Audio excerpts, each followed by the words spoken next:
नमस्कार दोस्तों, आश्रा business solution के इस वीडियो में आपका स्वागत है। आज मैं आपको बताऊंगा कि यदि आप किसी कॉन्ट्रैक्टर या सब कॉन्ट्रैक्टर को भुगतान करते हैं तो आपको उसे भुगतान करने से पहले टीडीएस काटकर सरकार के खाते में डिपॉजिट करना होगा। आगे इस संबंध में पूरी जानकारी दूं, इसके पहले आग्रह है कि यदि आप इस चैनल को सब्सक्राइब न किए हों तो अवश्य कर लें और आइकन दबा दें, जिससे सभी नए वीडियो की जानकारी आपको मिलती रहे।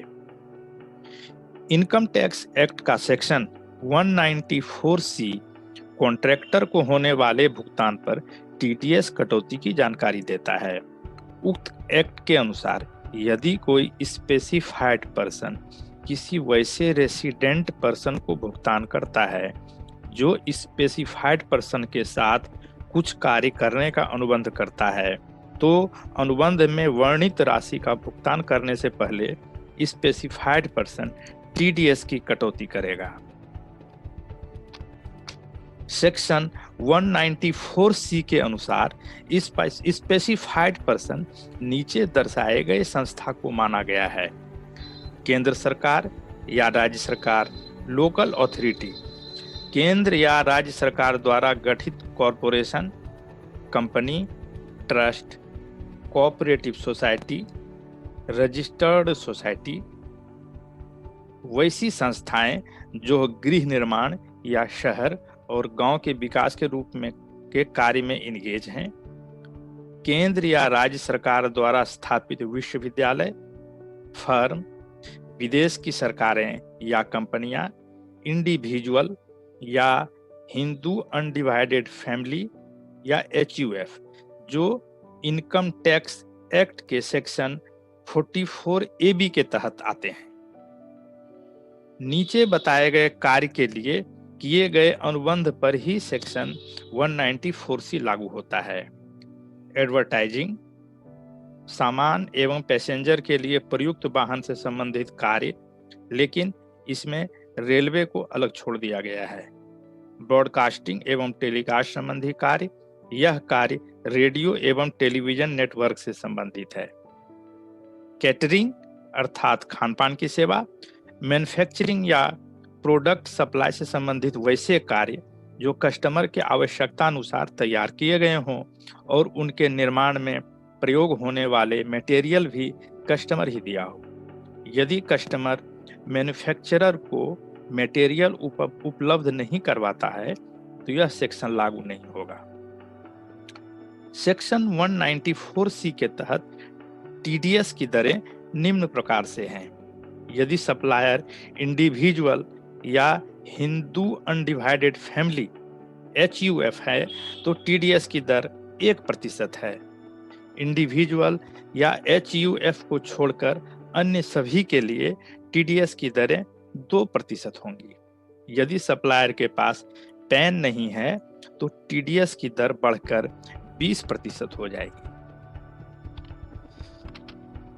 निम्नलिखित परिस्थिति में सेक्शन 190C के तहत टीडीएस नहीं काटा जाता है: यदि एक सिंगल कॉन्ट्रैक्ट की राशि 30,000 रुपए या उससे कम है, यदि एक वित्त वर्ष में किसी एक कॉन्ट्रैक्टर को कुल 1 लाख रुपए या उससे कम का पेमेंट हो, और यदि कोई कॉन्ट्रैक्टर मालवाहक गाड़ी भाड़ा पर या लीज पर चलाने का व्यवसाय करता है परंतु उसके पास 10 या उससे कम गाड़ी हो, तो ऐसी परिस्थिति में भी टीडीएस नहीं काटा जाएगा।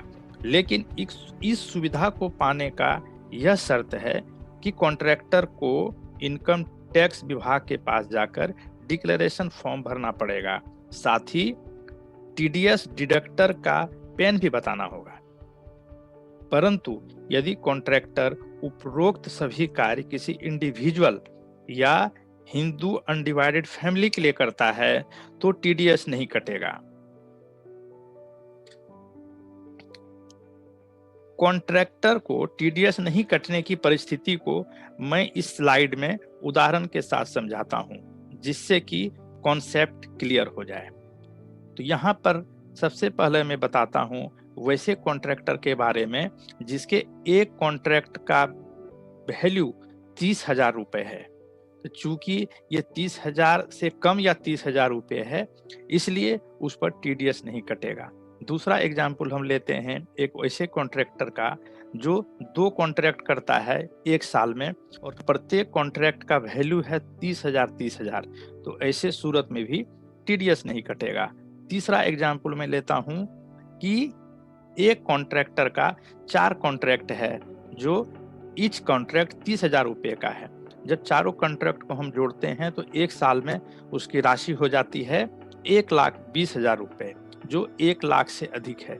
ऐसे सूरत में टीडीएस कटेगा। चौथा एग्जाम्पल मैं देता हूं कि एक कॉन्ट्रैक्टर है जो साल में एक ही कॉन्ट्रैक्ट किया और उस कॉन्ट्रैक्ट का वैल्यू है 40 लाख रुपए। चूंकि ये 30,000 रुपए से अधिक है, इसलिए इस पर टीडीएस कटेगा।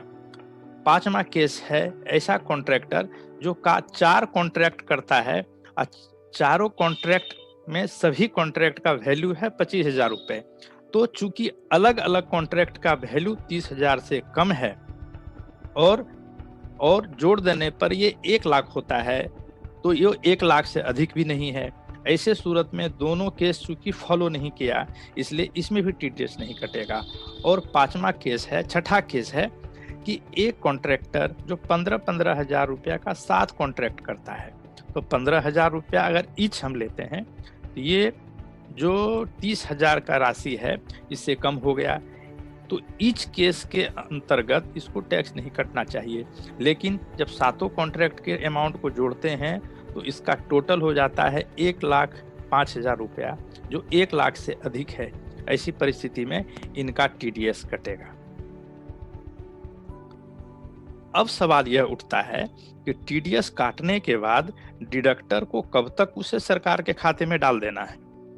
यदि टीडीएस डिडक्शन अप्रैल से लेके अगले वर्ष फरवरी के बीच में हुआ है, तो उसे जिस माह में डिडक्ट हुआ है उस माह के अंतिम दिन से 7 दिन के अंदर सरकार के खाते में डाल देना है।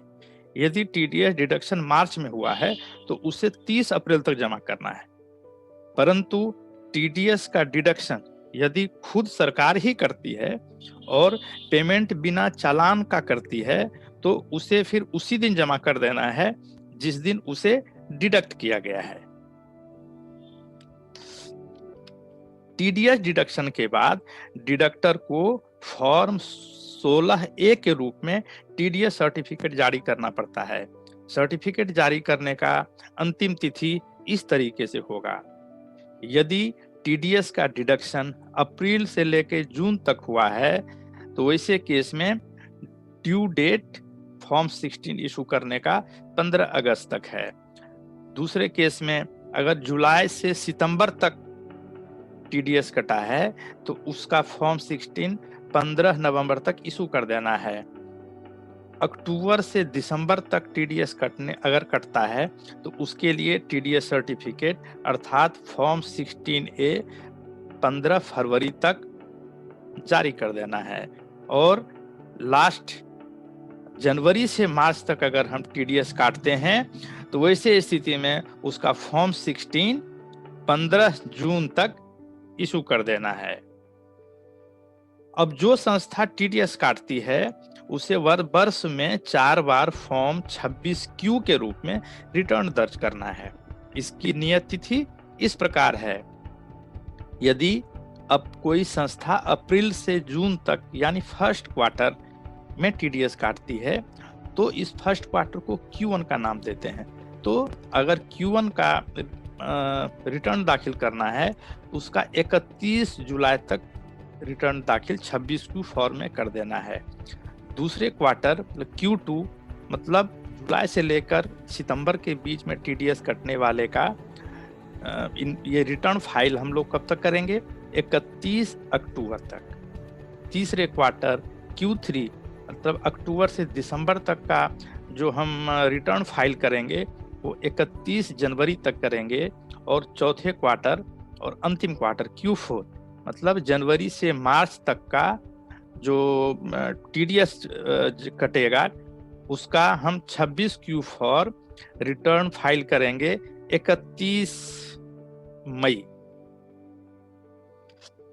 अब यदि कोई संस्था उपरोक्त सेक्शन में दिए गए निर्देश का पालन नहीं करेगा तो उसे ब्याज के रूप में अतिरिक्त राशि आयकर विभाग से वसूल लिया जाएगा।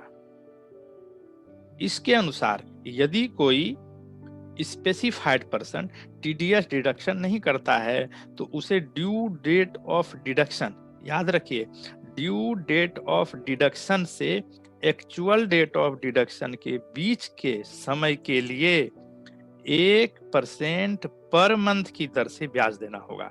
लेकिन यदि वह स्पेसिफाइड पर्सन टीडीएस तो डिडक्ट करता है परंतु सरकार के खाते में डिपॉजिट नहीं करता है तो एक्चुअल डेट ऑफ डिडक्शन, फिर याद रखिए, एक्चुअल डेट ऑफ डिडक्शन से एक्चुअल डेट ऑफ डिपॉजिट के बीच की अवधि के लिए 1.5% पर मंथ की दर से ब्याज देना पड़ेगा। अब यदि टीडीएस डिडक्टर फॉर्म 26Q को लेट से फाइल करता है तो उसे भी आर्थिक दंड देना पड़ेगा। इसके अनुसार यदि डिडक्टर सरकार के द्वारा तय की गई तिथि तक रिटर्न फाइल नहीं करता है तो जब तक वह फाइल नहीं करता है उस प्रत्येक दिन के लिए 200 रुपए लेट फीस देना होगा। लेकिन यह लेट फीस काटी गई टीडीएस की राशि से अधिक नहीं हो सकता है।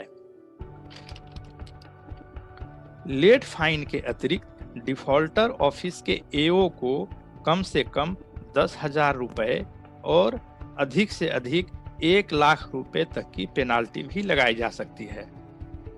फलतः सभी स्पेसिफाइड पर्सन और संस्था से आग्रह है कि वे आयकर एक्ट की धारा 194C का अक्षरशः पालन करें, अन्यथा उन्हें आयकर विभाग के नोटिस एवं उनके द्वारा लगाए गए फाइन का सामना करना पड़ सकता है।